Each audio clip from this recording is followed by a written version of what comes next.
पण असं काही नाही. बऱ्याच जणांनी बाबतीत असं थोडं फसलं तरी माणूस देवा वाढ घेऊ. पण तुम्ही बी वाढकरी आहे, तुम्ही बी आजपर्यंत बऱ्याचदा ऐकलं आयुष्यभर टाळ वाजावला. काय तुझं पांडुरंगाने सांगितलं मनकितराव नाही माझा देव आडच्या हाताने किती चांगलं करतो हे फक्त कोणाच्या ध्यानात येत नाही काय. त्यावर विश्वास ठेवून जागा. माझं स्पष्ट मत आहे, मामाच्या दरबारात आलाय तुम्ही मामांवर विश्वास ठेवून जागा करा. मामांवर विश्वास ठेवून जागा. ते आयुष्य पुन्हा पुन्हा मिळणारी गोष्ट नाही. प्रचंड विश्वास ठेव. त्या दरबारात आल्यावर कुणाचं वाईट होणार नाही ह्याचा मला स्वतःला विश्वास आहे. दरबारात आलाय थोडं चांगलं जागा. नुसतं कपाळाला भंडारा लावला आणि प्रसाद खाऊन माघारी गेला म्हणजे देव नाही पावायचा. नुसता पंक्तीला बसला आणि जय बाळू मामा म्हणून वराडला देव नाही पावायचा. माझी तुम्हाला विनंती आहे, जमलं तर आज स्वतःच्या आयुष्यामध्ये थोडा बदल करा. प्रसाद खायच्या अगोदर दर्शनाला उभा राहताना मामाला सांगा, मामा आजपर्यंत काही चुका झाल्या असतील, कुणाबरोबर तरी वाईट वागले असेल, कुणाबरोबर तरी बोलली नसेल, घरात कुणाबरोबर तरी वाईट वागले असेल, मामा आजपर्यंत झालेली चूक तुम्ही पदरात घ्या.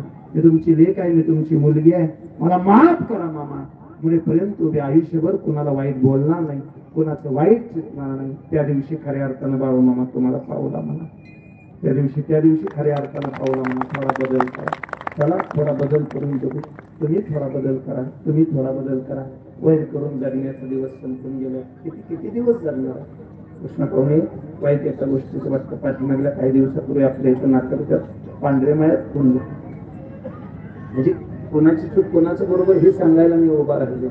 पण मला हे सांगू द्या, मला आवर्जून हे सांगू द्या की आपलीच माणसं आहेत तुझी. आपली माणसं आपल्या माणसाच्या जीवावर उठायली. आपली माणसं आपल्या माणसाला मारायला लागली. तर ज्यांनी मारलं ते तुरुंगात आहे, जो मेला ते मरणाने मरून गेला. ज्या पाईपने मारले ते पाईप अजून बी तिथंच पडून. नका करा. मामाच्या दरबारात आलाय थोडा बदल करून. नुसते कीर्तन ऐकली जाताना जीवन गेला काही होणार नाही. त्याने फक्त कीर्तनकार श्रीमंत. दुसरा काय फायदा होईल. कीर्तनकाराची घरं बनली जातात, दुसरा काय फायदा होईल. मी थेट बोलतो, थोडा विचार करून जगा. ते आलाय मामाच्या दरबारात, केंद्री सेंद्री दैवतांपासून लांब राहा, प्रचंड लांब राहा. काही गोष्टी मनापासून जगण्याचा प्रयत्न. काही जणांनी ऋण काढून जत्रा खतरा केला. कर्जबाजारीपणात पुन्हा व्यसनासारखं प्रचंड भयानक रोग त्याच्या आयुष्याला लागला. मी स्पष्ट बोलतो गड्या, मला माफ करा पुढच्या वाक्यासाठी. मोठमोठ्याल्या बंगल्यावाल्याला श्रीमंत म्हणायचं आम्ही बंद करू. मला स्वतःला आता स्पष्ट कळतं, बाळू मामाच्या दरबारात बोलतोय, ज्याची पोरं निर्व्यसनी आहेत तो जगात सगळ्यात श्रीमंत बाप. त्याच्यावर श्रीमंत बापच नाही. किती मोठा असला काय करायचं. सुगीचे दिवस आहेत सध्या. कुठल्या वाटत पोरं चालली आमची. पोरं शिकवा, पोरं घडवा, पोरं वाढवा. वाढवत असताना जगवत असताना ही पोरं समृद्ध तयार करा, ताकदीनं तयार करा. त्याच्या मागे नका पळून देऊ पोरांनी, नका पळून देऊ. आपली पोरं ताकदीनं उभा राहिली पाहिजे, आपली पोरं सामर्थ्यानं उभा राहिली पाहिजे. वडापावसाठी उगाच एखाद्याच्या मागे येऊन येणार नकारा. ताकदीनं स्वतःचा प्रपंच नका करा. मी ऐकलेलं वाक्य चंद्रबाबा पटणार नाही एखाद्याला. माझं स्पष्ट मत आहे, उपाशीपोटी राजकारणात येणारा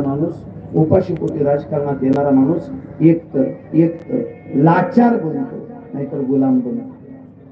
आपलं पोट भरा, सामर्थ्यानं उभा राहा, प्रचंड सामर्थ्याने उभा राहा. चांगल्या मार्गाने जगण्याचा प्रयत्न करा. नाही हे राहिलं पहिल्यासारखे दिवस राहिले नाहीत, पहिल्यासारखा काळ राहिला नाही. शंकरच्या समोर उभा राहिली बाकीची माणसं, काय केलं तुझ्या बाळूला. वाईट वाटलं शंकरला. शंकर रडायला लागला मामांच्या दरबारात. दिग्वंद कीर्तनाला गेलतो तेव्हा ते वत्सल परिवाराचं म्हणणं असं होतं ना, त्या पोराची आई मामाच्या दरबारात आरती होती आणि पोरगा अटॅकने घरी मिळाली. मी वर्ष सध्याला कीर्तनाला गेलं त्यांचं म्हणणं होतं. त्यांनी मला कीर्तनाच्या आधी विचारलं, बुवा आई जर मामाच्या दरबारात होती घरी पोरगा मिळालाच कसं. हे तसंच आहे शंकर बसलेलं.